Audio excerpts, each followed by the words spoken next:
5 things you should never put in your garbage disposal. 1. Grease/fats. Grease and fats can be disgusting, but putting them down the garbage disposal is not the answer. They can clog the system and even bring it to a standstill. 2. Coffee grounds.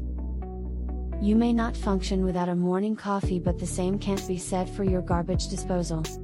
Excess coffee grounds in the garbage disposal can coagulate to form a thick paste that can slow up or completely block the system. 3. Eggshells. Eggshells are difficult for your garbage disposal to break down.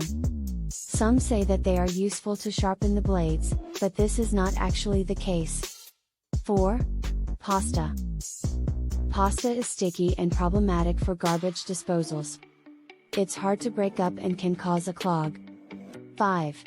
Fibrous fruits and vegetables.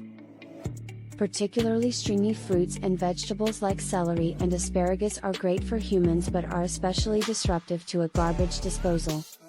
Often they get tangled around the blades.